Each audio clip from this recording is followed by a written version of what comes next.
grandmother was a silent film actress. My great great grandfather was a theater producer. My great grandfather. I mean, everybody. It's sort of all we do. We have very few. Only recently, in the last 50 years, we even have high school graduates. Those who didn't get into theater or film became shysters, snake oil salesmen, and general people of ill repute. Mostly not put into jail. Mostly did reasonably well for themselves and didn't get too caught.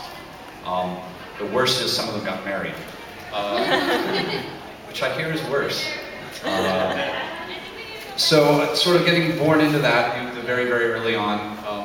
You very quickly see that your family, they're like, everybody's very excited about what everybody's doing, how everybody's living, except for that one uncle who went to law school. We don't quite know what's wrong with him. We don't talk to him much. No, we love him, but yeah, we're like, well, we have nothing to do. He's in Australia. So we all sort of do this ridiculous stuff, and I was a child actor. I was working regularly on film and television from the age of 6 months old. And was already unionized and performing on some level, and not like in the sort of a pushed way, which does happen, but sort of just because this is what the family does. And so I didn't actually meet any children until I was about 13, which explains the bow tie and some of the problems I've had with hair in the past. Bow ties are cool. Bow ties are cool. I have to get used to that now. I've been wearing this like out to conventions for ages, and now I have to realize that this also somehow displays a Doctor Who fetish, which I obviously have. But this came first. Matt Smith is wearing my suit. I'm not wearing Matt's. So. I have like 5 at this point. It's like this terrible sonic screw collection. Screwdriver.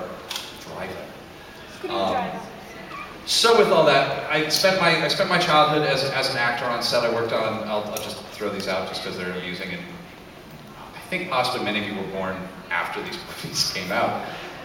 Mr. Mom, 2010, Explorers. I did 2 years on a sitcom called She's the Sheriff, which was rated one of the worst sitcoms in history. It was an amazing amount of fun though. I did episodes of St. Elsewhere, Facts of Life, all these very bizarre, terrible shows that run on Nick at Night. She's the Sheriff, though, was very interesting because She's the Sheriff had in the cast 2 voice actors. And I just started getting into anime. This was back when like Saint Seiya was running on Japanese television. Dragon Ball Z had just started up on Japanese television. This was like 87. This was a very long time ago. Much drugs. And I was surrounded by the 2 people that I had on set with me with this woman named Patricia Carroll, who has done quite a bit of voice work. She's most famous for being, and she looks just like Ursula the Sea Witch. She is the voice of Ursula the Sea Witch, still is. But she would forgive me for saying that she's very old now. And a guy named Lou Richards, who is still an actor and is a film actor, but he was also, at the time, he was Hanna-Barbera's action guy. So he did all of, and his joke would be, like, yeah, I did Flash for Defenders of the Earth. You won't get away from me, Bing. And then I also was it was Galtar in the Golden Lands. You won't get away from me, Krota. It's just all the same voice because it's Hanna-Barbera. He was also leader 1 in Challenge Nova. Whoa, yeah. Oh, wow, God, he was. I mean, he was an amazing actor who did. I mean, he had such a strong personality, and it came through his voice. And like a lot of voiceover people, as a film actor, the stuff he did on camera was nothing like the characters he played. He was a very handsome guy, and he was, a little rugged, but like, kind of played a lot of dopey characters. And God, it's amazingly fun. He was very funny. And so I was 10 years old, surrounded by these people, and I was like, this sounds like an enormous amount of fun. I want to do this. And I had a couple friends who were starting to do work on like the Rainbow Bright cartoon and the Punky Brewster cartoon. If any of you remember that thing. Oh, I do. Yeah, God, he ate this. Oh, they made a cartoon out of everything. That was my generation. Mr. T got a cartoon. How does it? Chuck Norris. And like, was Mr. T like the Olympic gold medal team? Like they're all animated. Rubik's Cube's got a cartoon. Like, how does that happen? Maybe the Nintendo games got cartoons. God, I love the Nintendo Power Hour, hosted by Captain Richard Llewellyn, so with his rubber bands. Mario Brothers Super Show. Oh, the Super Mario Brothers Super Show. Oh, the 80s. If you ever just get bored on YouTube. On Chelsea. Hit the Paw Paw Bears, hit Shirt Tails, Galtar and the Golden Land. I mean, like this stuff. Oh God, watch the classic Strawberry Shortcakes are amazing. If you're ever really bored or on chemicals. Now they're making live action 3 Smurf movies. I don't Actually, touch that. the Hub Network has done some redos on some of those. We'll see. I actually have a couple friends who worked on the original Smurfs too, and it's always great to have people in the booth and like, oh, you were I watched your cartoon every day. I will get into some classic stuff that you should watch at some point. So all this is going on. That's right. Yes, this is going to be a little bit freeform. So all this is going on. I'm doing these shows, these films, meeting fabulous people, and I decide that I'm done being on film because there's whole things that you have. If you want to be a film actor, there's all these things that you have to do. You have to exercise a lot. You have to go out on auditions. You have to practice all the time. On top of all your other stuff at school, you also will have no friends because you're going to be doing all this instead of doing all the fun stuff. And you also have to get very, very used to being professionally rejected for a living, which is part of the job of any actor. That's rule number one. I would throw it out there. Learn how to get rejected and make it feel good. You will have people say terrible things to you on a daily basis if you're working as an actor, and you just get used to. I remember a peanut butter commercial. I could have been older than 8. It stuck with me because I was so pissed. And literally, I was standing there. I was on set waiting. It had been awful. I was tired. I had not slept in 3 days. I had been working on this thing. I was just very unhappy. Just reminding myself that someday I'm going to use this money to do terrible, terrible things with drugs and alcohol. There is a goal. It's good to have a goal. And literally, I had an AD walk up to me, grab my lip, pull down my lip, look at my teeth, and say, "I don't like these teeth. Get this kid out of here," and fire me right there for that. At 9. Not even ask, just out. I'm getting paid for this shit. I want to go home. Gotta pay me anyway. So learning how to take weird stuff like that, and yeah, that is part of the gig. Is we get very, very used to being told no, or we almost like you an awful lot. Doesn't translate over to dating, by the way. That still hurts no matter what you do. Oh. So, with that in mind, so all this is going on, and I'm tired of, and I've decided that I no longer care enough to, I'm like, well, I have to find something where I can express myself creatively, look however I want, do terrible things to my hair without being yelled at, and actually hang out with people. And I decided that I'm really, really into anime, and I'm watching, it's the early days of anime. We've just starting to dub stuff, and we're just starting to dub stuff kind of well. We hadn't really figured it out yet. Pre-Ranma 1/2 on VHS. Very, very. Pre-Laserdisc. Early Toonami and stuff. Oh, way before Toonami. This was way, way before Toonami. I always have a little beef with Toonami because their first advertising campaign I thought was really, really inappropriate. I yelled at them for it, but I don't think they appreciated that either. I don't think we'd launch a Cartoon Network with the phrase "a day that will live in infamy." I'm not even kidding. They actually did that. They actually did that. Yeah, I was under the I'm fine for being raunchy and awful, but there is a line. We do not make fun about nuclear explosions, and we do not insult the Queen. There's a line. Do not say things about Her Majesty. She's a lovely woman. Watch it. So with all this, I'm getting really into anime, and I'm enjoying it. I'm thinking, and because I have no friends because I've never met any kids, so all of my friends are in their 50s and 60s and 70s because these are all the people that I know, and especially my grandfather was a writer. He was a playwright and a film writer, and so all of his friends were these are the people I grew up around, and this is I would write essays in junior high school and turn them in. They're like, "Oh, you're shifting perspective 3 times here. This whole first paragraph is just what the fuck are you doing? What the sit down, bring me some vodka. We're gonna work up this." So you're prepared for it. So I've been sitting and thinking about, well, how do we make this dubbing better? The dubbing is not quite working. And what's wrong with it? Because I know this has to work. There's got to be a way to make this work. I just don't know what it is. And I start sitting down, and I start making notes, and I show them to I don't know, there's probably some people in here who are old enough to appreciate this, but I'm sitting down showing notes to Terry Southern, of all people, going oh yeah, that's a good idea, that's a good idea. Yeah, that'll work. It's just having these weird 1960s pop writers looking at anime strips going, it's not a bad idea. And then Evangelion happens. Evangelion Evangelion is one of the two films that changed the way fandom worked. Like, Evangelion and Sailor Moon were the two biggest things to happen to anime fandom in human history. Sailor Moon happened.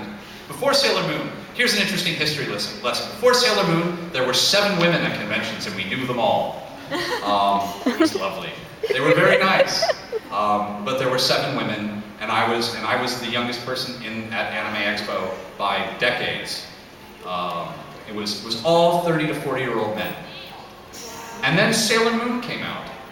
And within less than a year, suddenly all these 30 to 40-year-old men found themselves surrounded like an Indian raiding party by 13-year-old girls. Oh boy. 30 to 40-year-old men who had been, and like happily, quietly watching shows in the back of like bank community centers for a decade by themselves, and it had been a great time. I was considered weird because I was like one of like the 5 goth kids. Rosa, Ricky Simons, Tasha Wolfgarth, me, 3, I can't think of it. Oh no, and Alistair Stewart. There was the 4.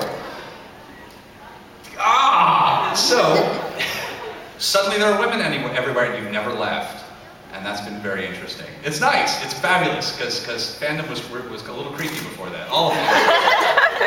Ever watched Trekkies? We were all like that at one point. It was really bizarre. And now this is kind of this nice social thing that occasionally is a little crazy, but it's really nice. And the way the Japanese do, the Japanese is very female-heavy and always has been.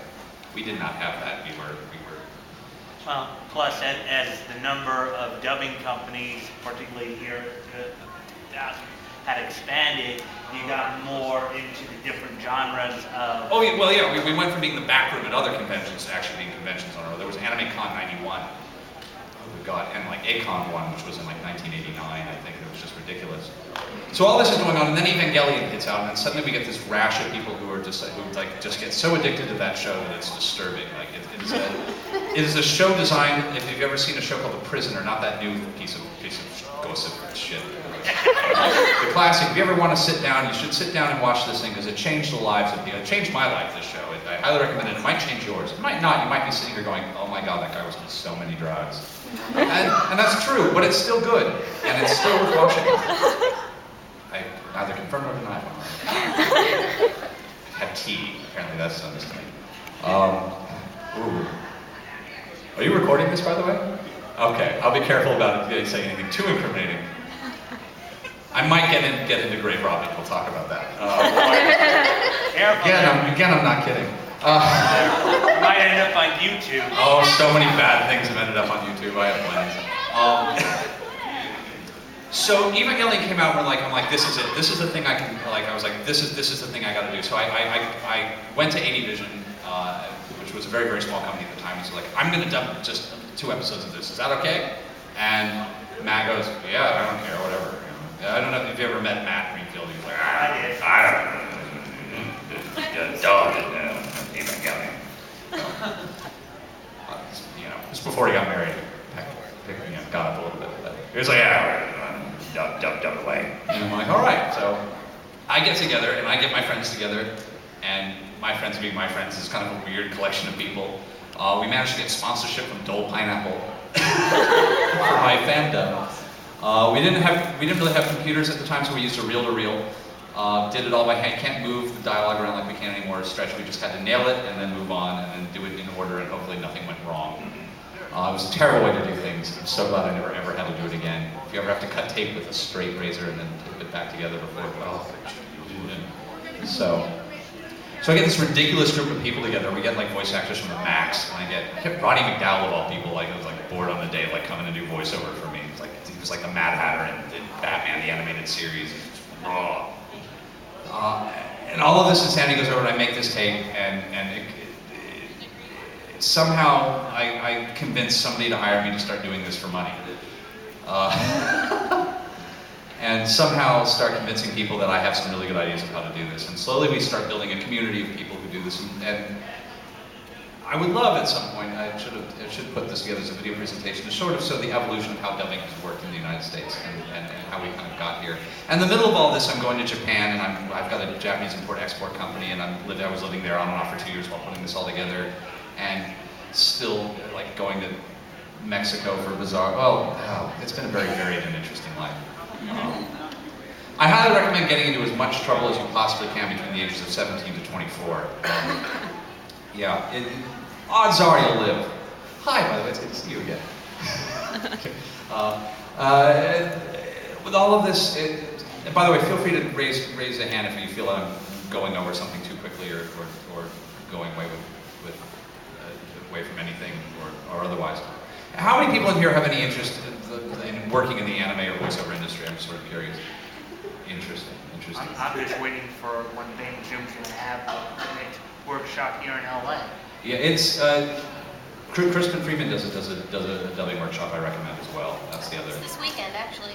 Yes, I'm going to plug a couple people. I didn't even know. He keeps having them all the time. He's got a website. Crispin's got a great class. I also recommend, this is a book I've been recommending for, if you're interested in the voiceover direction, Yuri Lowenthal wrote an amazing book that I highly recommend checking out. If you have any interest in voiceover, it's the best book on voiceover.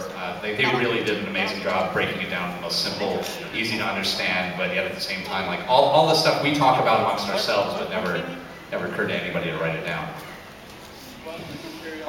So, how many people are interested in working in anime but not in the voiceover department, like not doing voices? Okay, I'm just kind of curious. What? I would admin support. Interesting. Get everything done. Interesting. I like to do ADR. Well, that is I mean, like, but the record way to end the front or the back, being in front of the microphone or behind the microphone. Both. Voice and like doing the directions. Directing? Well, okay, we got one, and then there were I'd say just writing. writing. Any other? I saw another hand go up. All right, so no advice in any other direction. All right. This is it. That is it. That's very true. Isn't it interesting how one word will penetrate a room, hit the wall, bounce back, and just hit all of us? It doesn't matter. And it happens to be the one word that just conveys nothing. It. One of my 50 least favorite words in the English language. This is it! All right. That's my ride. I'll be going now. Working in anime, I will say, is not a lot of money. It is a lot of travel, which is nice. It's a lot of fun. You will never be able to watch anime for fun again, which is really sad. Because you'll be too busy. You get home, the last thing you want to do is watch more cartoons because you've been doing it for 11 hours. And you're just like, I just can't. It's like working in the donut shop. There just comes a point where you've had the last one. And that will be the last one you eat for a long time. And I'm sure they're great. But no. So yeah, I do not go home and play video games and watch cartoons because I've been doing it all day. Direction and writing. Admin, I highly recommend it. We need smart people. Clarion Hart is one of the most amazing people. Clarion Hart and Char over at Funimation, if you ever get to meet them, are they run that company with an iron fist. It's amazing. An iron fist and a velvet glove? No, just the iron fist. An iron fist is wrapped in something else, but that usually tends to be an orifice of somebody who's screwing up, so. Twisting painfully. Oh, Clarion will love that I just said that. Clarion's lovely if you ever meet her. She's one of those people who sends really inappropriate gifts. She's a crafter. So every year for my birthday I get this some exciting one. One year I got a hand-stitched used tampon. Wait. A plushy one. It was a little plushy doll of it. I got a little happy scarf pin, and yeah, she does this. The one nice, not offensive thing that she sent me was she knitted this scarf that's a Harry Potter scarf. Except if you look at it in one direction, it's got a Death Eater sign, but if you look at it any other direction, it disappears. Oh. Yeah, right. Yeah. So the best thing that we need in anime, and I will say this, is we need writers, ADR writers in particular, which is one of those things that is the most difficult part of the process by far. If you're a fan of dubbed anime, or even if you're not a fan of dubbed anime, the thing that goes wrong first is the script. Translation. Oh good, I get to say this free. I love saying this. There is no such thing as an accurate translation. It doesn't exist, it's the wrong word. Accurate has a meaning. Accurate means on target. It's about being on target. You can't be on target of something that doesn't have a center. There is no center to a translation. You might as well be talking about how accurate an apple pie you've ever had. That was the most accurate apple pie I've ever eaten. It was definitely like, that was apple pie. It was the apple pie. It was so accurate.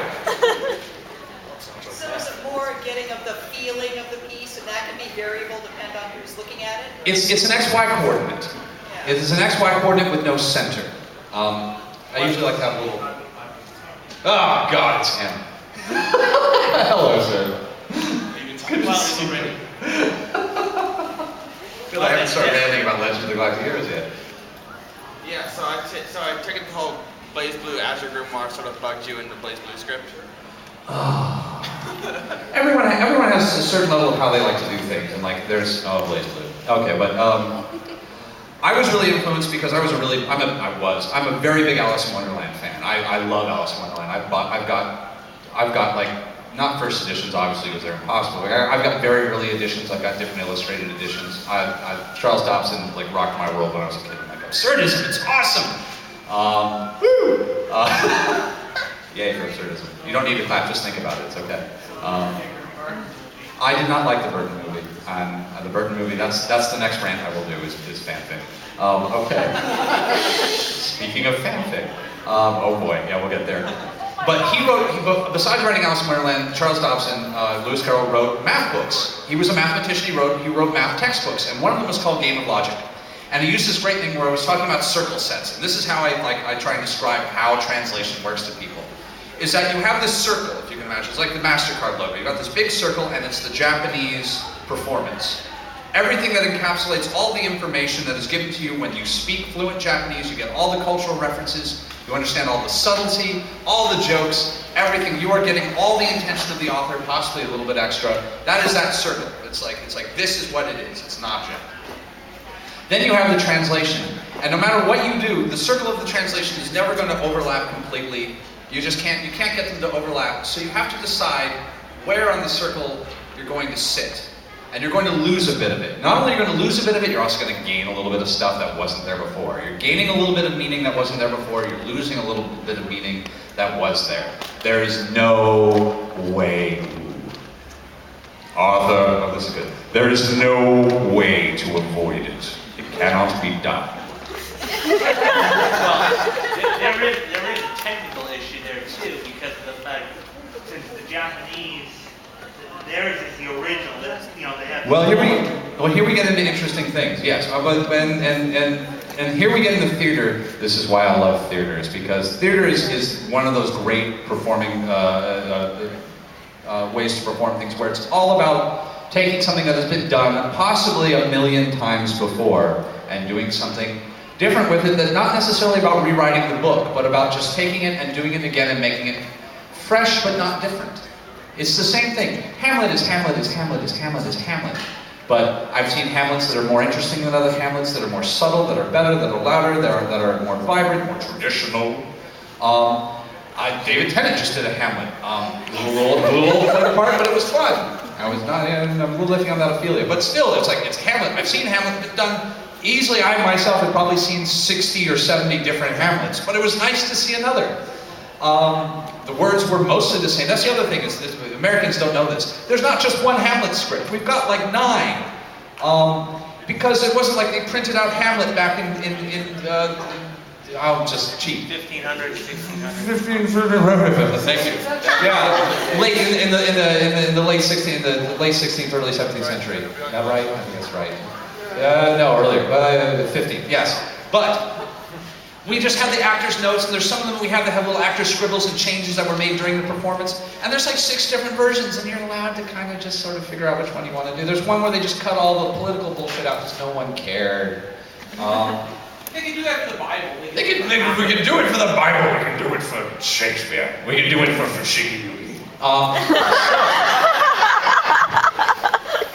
Romeo x Juliet is not Shakespeare. Jesus Christ. Yay. That was a fun script. Speaking of fun scripts.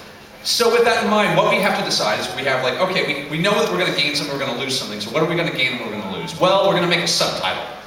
So there's a whole bunch of stuff you lose. So what do you lose in the subtitle? You lose cultural information.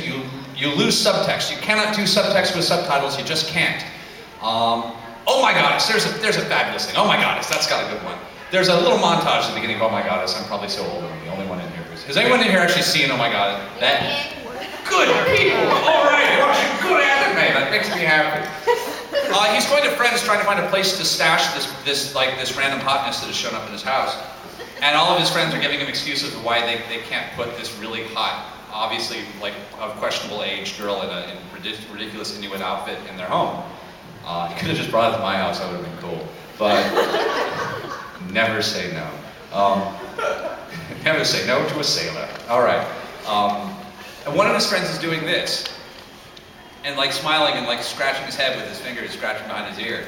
And you're like, well, why didn't he just let him in? Because he's telling me he's got a girl over.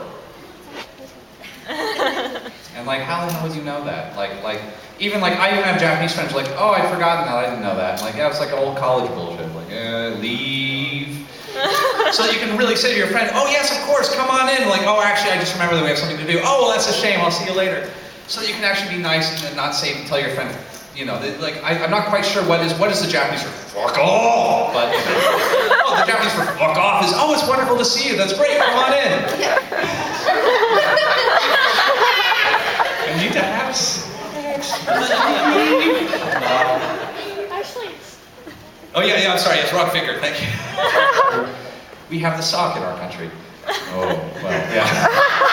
Well, sock, the hat, the tie. Sock, the hat, the tie. No one wears ties anymore. Ties are also cool. Ties are cooler. Ascots, a little middling. Freddie Jones. Jason Lee. Other old voice actor wore a lot of ascots. So with this in mind, in the subtitle, we're going to lose all of our subtext. We're going to lose our cultural information because we can't hear it. I guarantee you, as good as the Japanese performances are, you're not going to get a lot of class information. You're not going to get accents. You're not going to get that, oh, this person's doing a, oh, this is like, you're getting a Tokyo accent on this, or you're getting, you know, the Southern Japan accent there. That's really awesome, because then it means this. You're just not going to get it. Too bad. You don't get that. A lot of the humor, you're going to lose the humor, because reading a joke, especially in a country that loves puns, you're lost. Too bad. So what you're getting there is more of a museum experience, and that's awesome, because that's part of the reason we watch anime is because it's foreign, and we like foreign things, and subtitles help it feel foreign.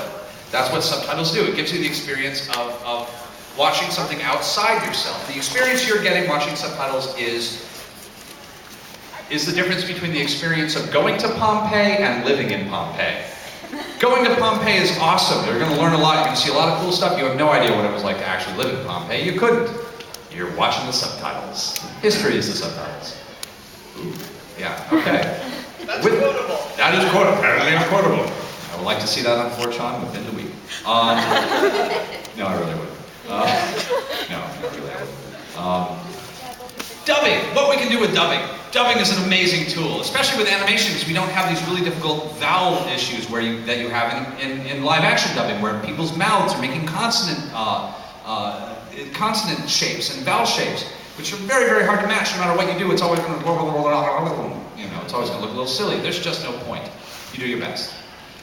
Animation, on the other hand, is just this thing. And like, oftentimes with the Japanese, they haven't even like animated the thing when they're doing the voiceover. It's going to be very sloppy and all over the place, and it doesn't really match, and it doesn't really matter, although we're a little more persnickety about it in the US than they are in Japan. I blame opera, that's a whole other thing. Oh, opera. I'll get into that too. It's third on the list. So dubbing, what we can do is we can start rebuilding the subtext. And we can start rebuilding, the dubbing is the simulation of the experience. That is what dubbing can do. Good dubbing, if the dub has been done well, you should be having the same emotional reactions to the material that the Japanese audience had. Amen. That is what the dubbing is good for. And like, there are shows you don't want, there's shows you want to watch in museum mode. That's absolutely true. But there's shows that you want to watch in the dubbing mode. If the dub has worked, you will not be laughing at moments where the Japanese audience didn't laugh. You will be laughing at moments the Japanese audience did laugh. They may not be the same joke, because that joke may not translate. But you will be there, if we had you in two separate rooms, the emotional reactions and the moments and the things that you are feeling should about sync up if we did it right. The dub should be about removing the foreignness. If the dub is good, your parents should be able to watch it, understand it, not need cliff notes, not be out of like that. This is my awful truth. I'm dubbing for your parents. I want your parents to walk in. Like I used to run Rama one half. My mom would walk in and go, I don't get it. This is ridiculous. I gotta leave, and she'd leave. And it was a good dub for the time, but it was like she could not watch it. It was too much of an in-joke. It was too much. We're in Japan. You've got to read a book before you watch me. You might as well take a 9-year-old to see Scott Pilgrim. It ain't gonna do nothing. What's email? Okay. I'm getting to the point of the what's email. It's all Facebook now. This is a watch. I know. Okay. Not really. It's kind of a watch. Well, This is not a watch. There, that's too absurd. We're speaking with absurdities. So with that, we've got this place where we can give you cultural identification again. We can let you know who is educated. We can let you know when people are saying something when they're saying, of course I care. I always care about you. And you know that they're full of it and that they're gonna hurt somebody badly and God, you just want her to end up with a pretty boy with the white hair. But we can give you that information and it's interesting to have a Japanese creator in because sometimes they'll watch a subtitle of the show and they'll get really nervous and like they're all laughing at weird moments. Why are they laughing? There was nothing funny there. Why did they all laugh? And depending on how much I've had to drink, it's like, and sometimes like, they're just making fun of your Asianness. Don't worry, just go with it. We are. You're like, no, seriously, like sometimes I'm told, like, there are shows I worked on, like, Basra was a perfect example, where we got a lot of complaints about changing the first, well, Basra is not even bad enough. I'm trying to think of one that was worse. Beck. Beck had an awful lot of English in it. Which is why I took the job, is because it was like, oh, this is going to suck to dub, hell yeah. This is going to make me want to cry. But there was a lot of, what do we call it, Jinglish, English, either way. I think one when it's written, one when it's spoken. I think it's Jinglish when it's spoken, English when it's written. I know, I love words, they have to have a meaning. And I got a lot of flack, like, well, you should just have left it that way. I'm like, no, because that's not what it was about. The show, no one in Japan, like the point was for the Japanese audience was not to be sitting there going, Japanese people talk funny. All your banks are long. Like, yeah, that's funny, they don't speak English very well, but the point of the show was not to laugh at bad English. That is not the point of the show. And it's not, I don't even want to say it's not nice because that's easy. That's too cheap. It's distasteful. I would prefer people to be interested in the show and not interested in the funny things that they're saying that are Ritz or rock and roll. Like that's not the point of Basra. Not that Basra has a lot of point. It really doesn't. I love Basra, and it's a little silly, but and it doesn't fit flat. But at the same time, it's that's not what I want you to be watching for. You can watch the subtitle for that. Laugh all you like. Which is why also a lot of the Japanese guests like to watch it dubbed. It's because they want the audience to react. They want to see the audience reacting the right way. They've seen the cartoon already. They know how it ends. They don't care anymore. But like, there comes a point where you're not sitting to watch the show. You're sitting to watch people enjoying themselves. This is my thing on good dubs. I was going somewhere else after good dubs. And please stop me if you want me to tangent in another direction. Yes. Oh yes, fanfic. Okay, yes. Thank you. Thank you. Is that why I feel good when I went to Japan and they were showing Mythbusters and Quiet Few? They had like... Oh yeah, no, they have South Park. They even had the X-Men animated series, like that awful 80s X-Men animated series, which had a really nice opening. They had a great opening in Japanese. That was amazing. Yes, it was. Are you talking about the one with like Mark Spencer? I was the one where they had so little money at the beginning that they forgot to animate Jubilee's effects, so it just looked like she was like bukkake. I'm not even kidding. It was like it was just white paint going. You know, watching Apocalypse go. Oh, someone just had a fetish. Meanwhile, I'm embarrassed. well, one of the things I find about about the real good dub that I find is that the characters come to life for you. It's like they are like your best friend. It's like you get a show you get into. Sure, because we're actually building characters as opposed to just putting words on top of them. Right. I just want to say it's not so much that dubs are bad, it's just the fact that sometimes English voice acting is bad. Watch the Mega Man animated series. Okay, Mega Man is not fair. I'm not allowed to talk for various reasons, but Mega Man is a Mega Man. Oh, I don't know how to say this. I'm not allowed to talk about certain things, which is one of the unfortunate things about working in this industry. Is I know things, I'm not allowed to say things. They did the very best they could, and it was no fault of their own. Sometimes you're just left with what you're left with, and you have to just sort of make do. And that was a show of just sort of make do. I'm not really allowed, but like yes, but like we're not talking about Mega Man. I mean, we could all say, you know, One Piece. Which Mega Man though? Yeah, There's about 2 or 3 different versions of Nice it. Most cosplay, by the way. Thank you. Well, you guess what I'm going to ask about then? Oh well, yeah, go ahead. Well, I don't know. I just, one of the reasons I'm here is I was so amazed that when you did the dub of Romeo x Juliet and you chose to do Shakespearean language in it, you know, you're talking about trying to match that circle. Well, I honestly never want to watch it in Japanese again, even though I watched the whole series in Japanese first, because it's so much more in English that I would even tell a Japanese person to watch it in English. Yeah, if you can play a drinking game, if you're really literate. Okay, she was talking about Romeo x Juliet, which was a dub we did. I didn't direct the dub. I did this. I was the lead scripted dub. How it works at Funimation, every country is different. That is true as well. Every company is different. They have a slightly different way of doing things. At Funimation, they hire a head writer, and the head writer has sub-writers, and the sub-writers turn in scripts, and the head writer tries to make heads or tails of it. I'll make it sound like one person wrote everything. Nearly impossible, but more or less, that's your job. And I was a head writer for Romeo x Juliet. And Funimation doesn't hire me very often to script adapt because I am very, very slow. I am very slow. And so they hire me when they have something really, really weird. And they're like, Taliesin, you want to do something that's fucked up and is going to make you cry? I'm like, all right. Are you dating anybody right now? Yeah, not for long, you're not. Oh, okay, here goes another one. Romeo x Juliet was something we've been talking about for a while because like a lot of the writers out here were like, oh, that sounds crazy. And we had Stephanie Shea, Patrick Seitz, a couple new people, my friend Jordan Byrne, and my friend Sana, who's another. We had a great writing team on that. And the rules coming in were you're going to die. Was that we attempted to get a faux. We found a place of just how much faux Shakespearean. The show was written with a faux Shakespearean dialect in English, not Japanese. We gave it. We all had a little bit of a theater background, so we're like, we know how to fake Shakespeare. We can fake Shakespeare. If you learn Shakespeare, it's not that hard to fake. It's hard to fake to flap, let me tell you.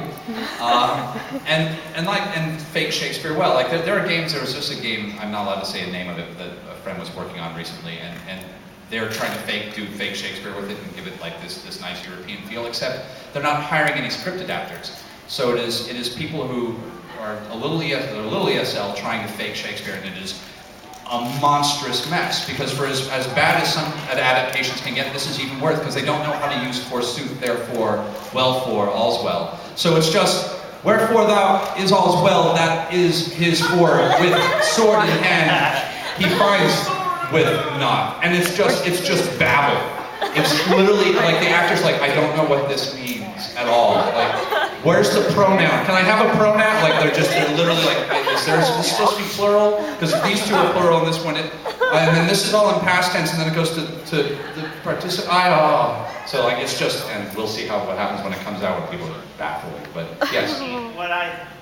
Question? What I used to. I'm taking questions, not comments.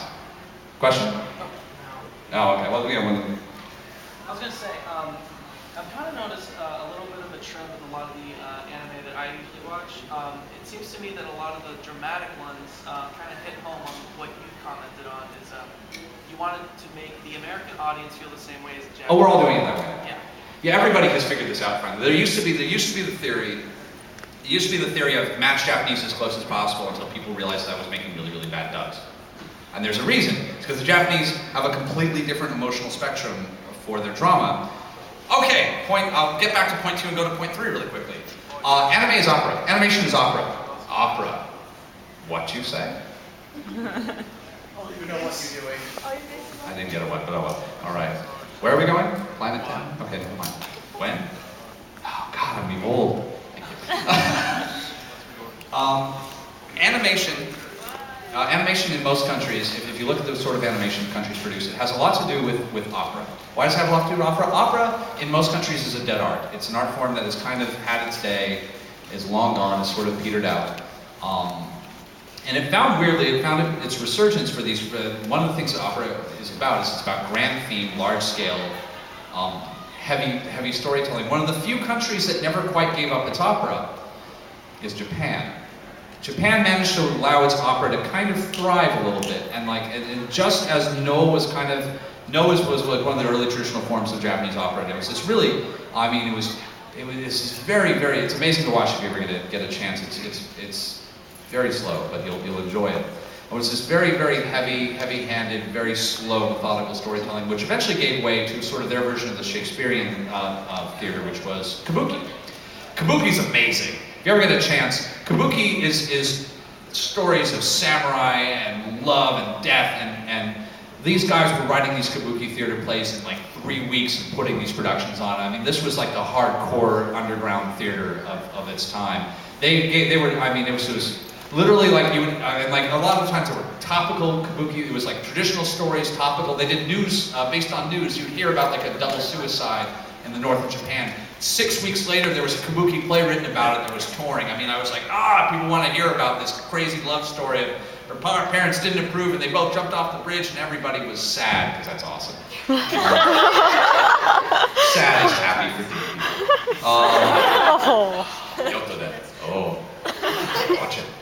So, and then after that, we're like, okay, we need something with even more action and adventure. And we're like, people are craving more blood, more violence, more cool. And then we got bunraku. Does anybody know about bunraku? Just by name. You're gonna go onto the internet and look up bunraku. I say it like this because I don't know. Puppets! It's puppets kicking ass! It's awesome.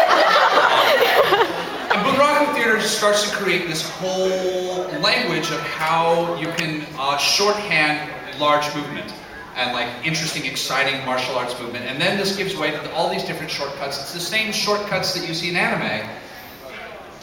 All of like that weird, all of this weird stuff that you hear down. You know, like sometimes people will be doing stuff and you'll start to hear the yo. Like that'll just happen in the background. That's a cue from old kabuki, from kabuki theater that makes perfect sense to people in Japan who've actually seen some kabuki theater. Like this is what's going on. The way things are staged, there's all sorts of things that are direct relations and direct evolutions of that. I'm trying to remember, there's an all-girls, it's not called kabuki, they call it something else. Does anybody know what they call the all-girls? Girls in drag playing boys. Yeah. I know, I'm doing the exact same thing. I know. This is amazing if you get the chance. And a lot of this theater company, because there were no women in theater for many centuries until the 20th century when they started making all-female kabuki troupes, except they had their own name that I'm blanking on. Yeah, Takaratsuka, thank you, yes. I knew you would know, I was hoping you would. This is a brilliant man, by the way, if you get a chance. This is Walt, you'll have to go him later. He knows more than you will ever know. The Italian history panel or something. Yes. So, with all of this, speak the English. And if you get a chance to watch this, they do very modern stuff. Like they'll do Sailor Moon as an opera, or they'll do The Rose of Versailles an opera. And again, it's women dressed in, like you get all the pretty women dressed as pretty boys doing, and like you get all the shonen stuff comes from that. It's really great, highly recommended. I'll get into that history at some other point. America, our opera, of course. Does anybody know what the opera of America was? No. Go earlier. What stage performance is uniquely American? Musical! Aha! 10 points to Gryffindor. The musical is this wholly American concoction of ridiculousness. Only in this country would we be amused by the idea of Titanic the musical. Men, women, and children singing and dancing themselves to a watery grave. That's brilliant. Neil Simon, George and I. I mean, this is purely American. And then as it started to wean out, what did we get? What is our main animation export? I'm going to stand up now because I'm feeling large. What does American animation look like? Disney. It's Disney. It's all musical. Not anymore. No, we're finally becoming a uniculture, and I think that's a good thing. I like the idea that we're getting less about what the Americans are doing and what we're becoming what the Europeans are doing. But I think losing a little bit of cultural identity is a good thing. I think cultural identity should be one of these things that 100 years from now, I'd like to think that people could put on and off cultural identities like cosplay. I think that would be great. I would love to have, I'd love to live in that world. We'll get there. Who knows? I like history. I'm a big fan of history. I'm a big fan of cultural identity. I just don't necessarily think it's the most important thing in the world. It's just awesome. Love and peace. But, where was I going with that? Yes, black ships going away. Yes. With that, opera. That's why the European animation, if you see any of the European animation, it's very, very dark, it's very, very heavy. These are the traditional operas. This is the land of Wagner, which is why we get Watership Down and stuff like that, but we get the Animal Farm out of them. And right now Europe's doing amazing animation. I highly recommend it. Fanfic. Okay, going back to fanfic now very quickly. This is the rant, apparently. I'll get through the rant until someone raises their hand on something else. Yes, that was my problem with Alice in Wonderland, if you're going to be a writer, write. If you're going to play around on the internet, play around on the internet, that's awesome. We're getting to the point, especially, and I blame American comics for this, for American comics is like the worst case of fanfic-itis in God's Green Earth, where people grow up reading about Superman and then they get the chance to write him. And that's not necessarily the best thing.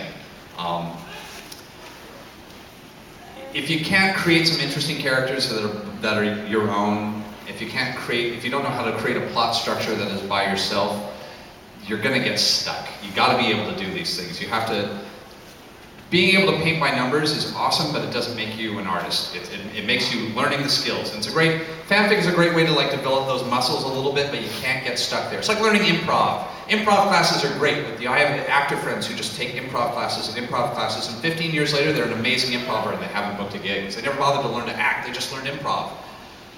It's like learning to whittle without ever learning how to like actually build anything other than whittling. You're just going to be a whittler. You're never going to be a woodworker, you just whittle. Fanfic will only teach you about 4 of the skills necessary to actually write and do work and be able to even like do script adaptation. It's great that you love these characters and you know these characters well enough to put down on paper. That's good, you've learned how to know a character. It's good that you're putting stuff down on paper. That's really hard. Well done. Put stuff down on paper. Now I need to see, now learn how to structure plot. Now learn how to make what makes a compelling character. You know what it looks like, now build one. I know a good car when I see one doesn't mean I can build one. Oh. And also especially learning how to build characters that are not like you. Learning to build characters you don't like. Learning to build characters you don't like that you do like. All these things are very, very important. And will lead you well if you decide that you want to be poor like the rest of us.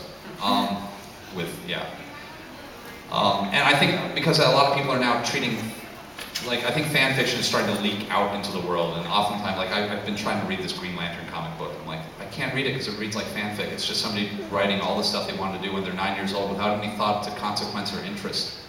And what do you get when you get the Green Lantern that you wanted to write when you were 9? You got the Green Lantern you wanted to write when you were 9.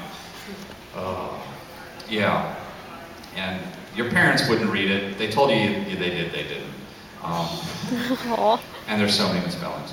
But yeah, the new Alice in Wonderland movie to me felt like fanfic. It was basically a whole bunch of hi, it's good to meet you. Yeah, it's good to meet you too. We're gonna stand around now. Oh, look, we're gonna meet now. Oh, you're cool. Yeah, we're gonna meet. All right, we're gonna stand around now. Oh, it's a shame we never met in the book. I know. All right, we're gonna have a fight. Let's get 12 guys over here, 12 guys over here. We fight, and it's over. I've got 19 different versions of Alice in Wonderland that I love, that are all sorts of interesting interpretations. Tideland is a very interesting reimagining of Alice in Wonderland. Don't do it if you feel has anybody here seen Tideland? Yeah, good for you. Yeah, Tideland is a movie you don't want to watch unless you're in the mood to be really, really sad for a week. It is a depressing. It is a sad, dark. It'll be unless you're a fan of Kenneth Unger films, you're gonna be Daddy's on vacation. Classic Disney. I love the classic Disney Alice in Wonderland. It's not my favorite, but it's got some good music. It's got beautiful animation. I love that voice actress, and Ed Wynn If you're going to be a voice actor, that's the other thing. No good voice actors know who they are, know what they've done. Ed Wynn, the voice of the Mad Hatter. He's just fantastic. He was also the crazy laughing guy in Mary Poppins. He sang that song. He was also in Babes in Toyland. Good God, see Babes in Toyland. Educate yourself. That's the other thing. If you're going to do something for a living, educate yourself. Know some stuff. Stuff is good. The more stuff you know, you can start to make interconnected, wonderful little intricate patterns in your head that are like conspiracies, but they're better because you can use them.